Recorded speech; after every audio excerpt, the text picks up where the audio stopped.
Kirk, what's that mean to you whenever you hear that National Punter of the Week? Was that something you ever thought could happen when you came to Pitt?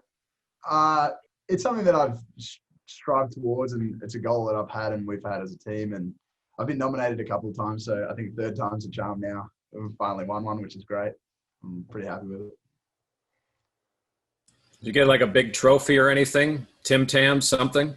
No, plenty of thanks, plenty of, congratulations and comments and stuff from everyone around the building. It's been great, and family and friends reaching out, which has been nice. And, just trying to, take it in stride and not get a big head and just focus on the next week is probably my most important sort of deal with this. Kirk, you pinned a few inside the 20. You had some ones that went over 50 yards. What's that reaction like when you get to the sideline after you put one deep and you help your team out there? It's awesome. It's one of those things. It's like, that's why I'm out there. And, it's a combination of, Cal's been great and he's helped me out. Like any success that I've had, I want to attribute a huge thank you to Cal. He's helped me out a lot. And the punt team, even Coach Powell as well, I think, he sort of goes unnoticed, but our punt team has changed its schemes and stuff a little bit. And the relationship that we've sort of developed now over the last few years, it's allowed us to sort of shift the way that our punt team has worked and will continue to work in the future. And that's also helped my success a lot. And I'm really thankful for just all the people we have to sort of make my life easier. And it's helped the whole team as well. Kirk, in what aspect have you kind of grown?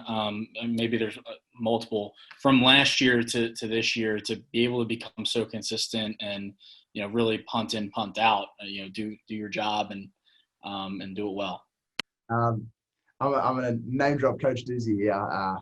He was pretty tough on me last year. I'm not gonna lie. I got benched a few games, which no one wants to take time off from the game. Everyone wants to play all the time, and everyone thinks you're good enough. But that really did cause me to sort of reevaluate where I was at, where I thought I was at, where my skill level was at. And, it really did force me over the offseason to say, where do I want to be?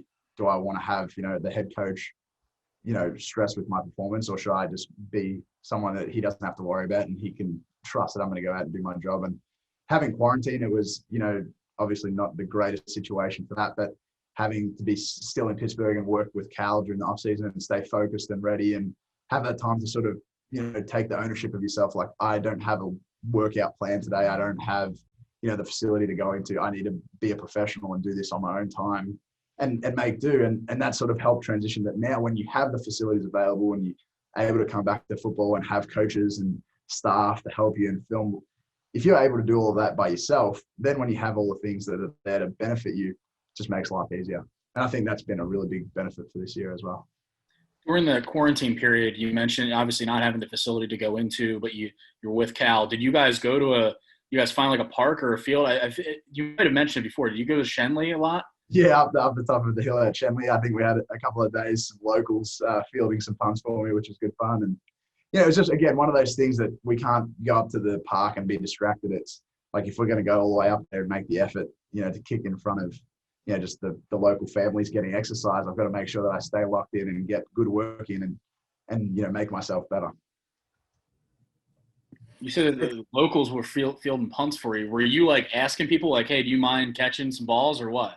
No, it was funny. I have take a handful of balls out there and kick a set. And then after a while, there's the guys that have a soccer ball or something, and he's just runs down there and kicks a couple back. And then before you know it, you got a whole little system set up of, kids running and getting the left punts, and there's a guy running to get the right punts, and it was good fun. Kirk, obviously we see the intensity from Coach Narduzzi. What was that conversation like when he was telling you about you needing to improve? It was tough. It's something that you don't necessarily ever want to hear. And it's something that I was almost in a state of denial. I've never said this to him, so it's funny now bringing it up. But, it was what I needed. It was good coaching.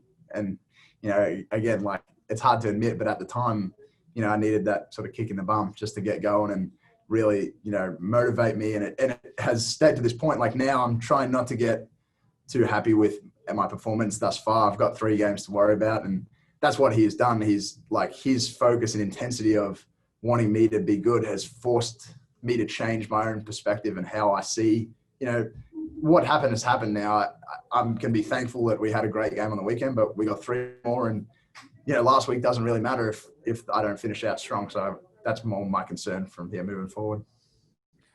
Does Coach Powell sort of act as a buffer between you and Narduzzi? And is he like the good cop and Narduzzi's the bad cop? Oh, not necessarily. No, they each have their own sort of role, and Coach Powell's taken a great like in my relationship with him, it's changed quite a lot this year, and just changing the punt itself into more of an Australian, like the rollout style has changed how we sort of operated, and there's a lot more input that I think I've been able to have, and a lot more sort of back and forth between the coaches that it's sort of Pal and I and Cal and the punt team itself, like Jake Zelinskas, we meet weekly, Brandon George comes in, and it's like having that communication with the punt team and the coach, it allows things to like sort of flow more smoothly. And if something's not liked by a guy on the punt team, then you can address it with the coach and see how we can adjust and change.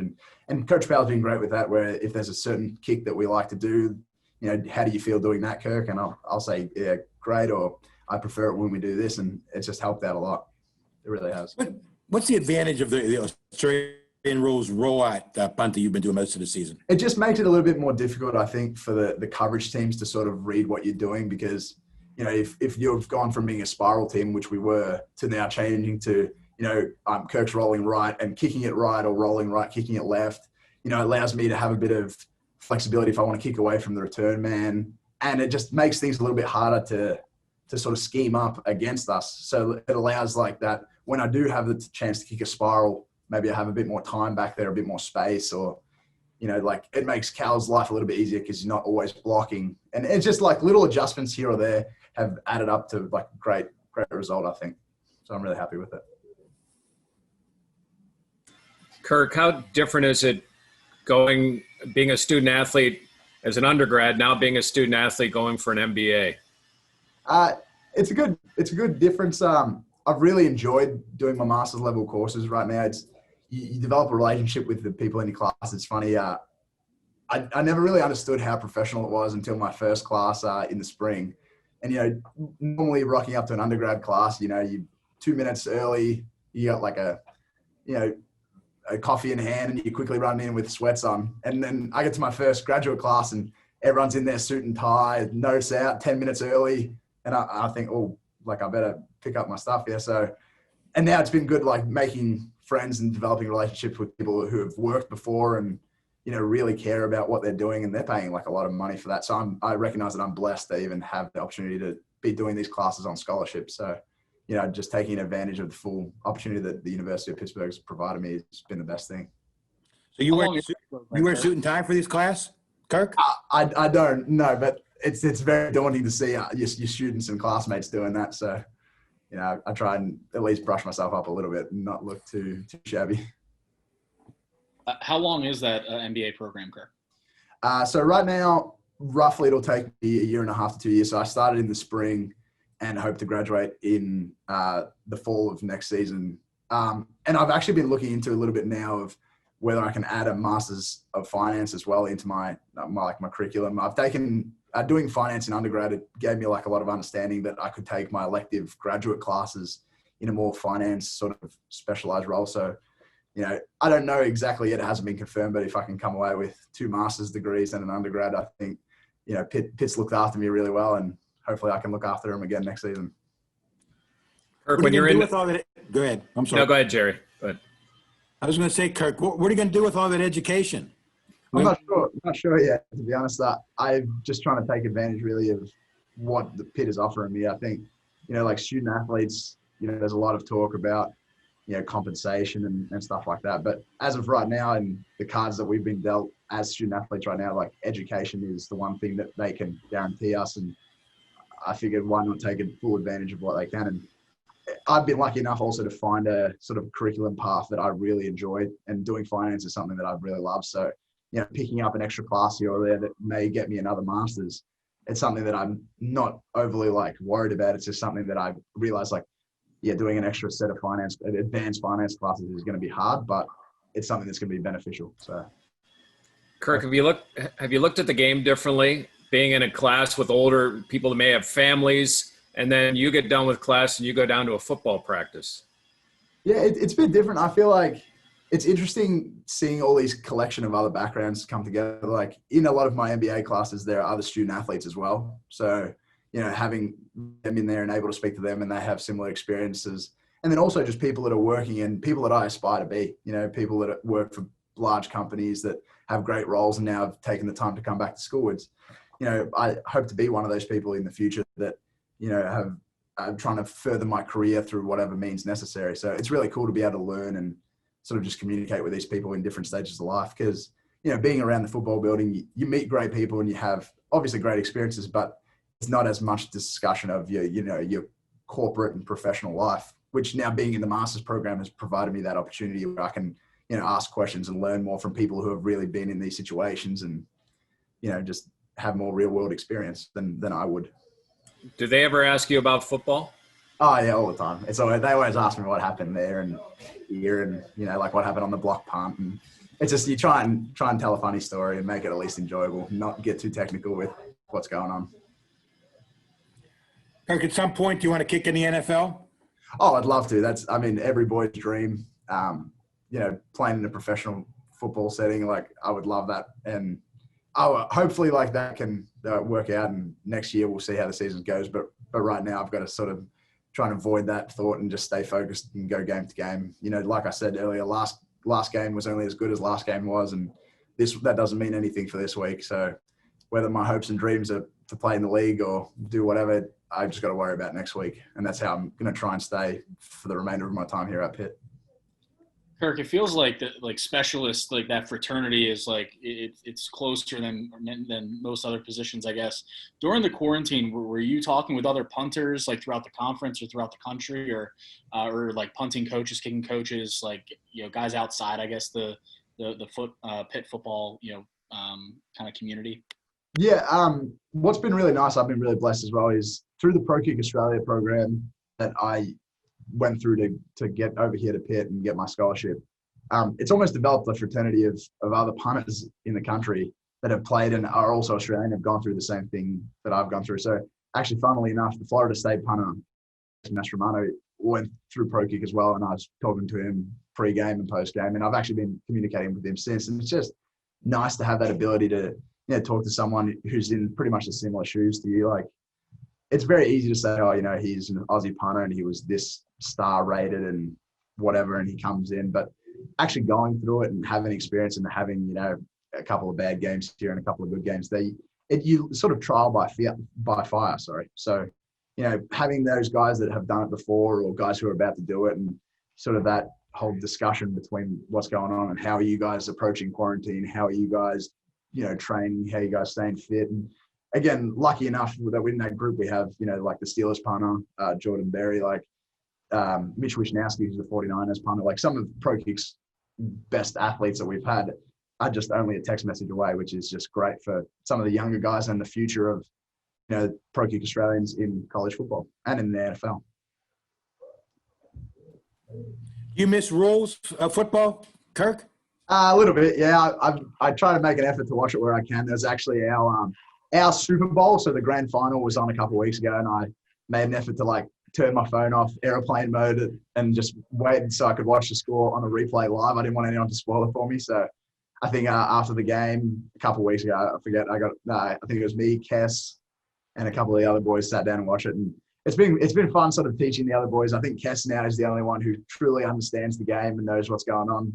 But otherwise, everyone's just looking at me screaming at the TV for something they don't understand, which is pretty funny. Would you like to play it again someday? Oh, yeah, that would be awesome as well. I'd love to do that. I don't think I can run like that anymore. I think I've gotten used to the punter life a little bit too much, sitting around and kicking a couple of balls, and that call it a day. Well, during the pandemic, when it started in March, I assume you didn't get a chance to go home?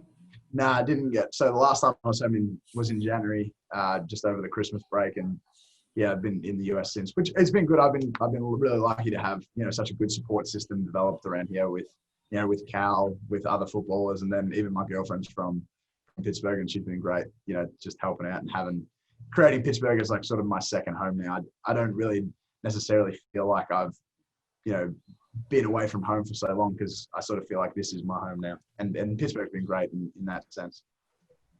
What's the best thing about Pittsburgh besides the university? Sorry, what was that question? Can you repeat? What's the best thing about Pittsburgh? Oh, I mean, I think the people. I say Pitt, but maybe something else. I would love to say the people, to be honest. Just, you know, I can't begin to tell you how lucky I've been here and the friends that I have. You know, right now I live in a house with 5 of my best friends. Like, they're all footballers, and it's just an experience that no one could ever compare to. You know, and again, I don't want to gloat or anything like that, but I just have loved the people I've met and the relationships I've formed. Like, these are going to be my friends for life, and the people here and the experiences that we've shared. People, you know, are so eager to get to the NFL and the next level and move on, and college is such a grind. But it's one of those things, like, I'll look back at workouts I did 3 years ago and remember, you know, throwing up in the morning, and right now that's a fond memory, and like, that is one of the best memories I've got from being here. But at the time it was awful, and it was like, it's just one of those things that when you go through the trials and tribulations and the stresses of a season and developing all those bonds with your teammates, like, there are things that can never separate us in here, because we go through all this together. And that's just like how we pulled together on the weekend, you know, coming off a couple of game losing streak. You know, it's always tough to come back, but having the team stick together and just, you know, grind out a hard team win, you know, everyone did their job, and that's what we play for. That's what we do all this work for, is for experiences like that. Kirk, Final? Go ahead, John. Last one. yeah, thanks. Who all lives in that house? Is it you, Cal, and who else? No, so it's me, Kess, Kenny, Carson Van Lin, and Garrett Bickart. So one player from pretty much every position. Is pretty cool.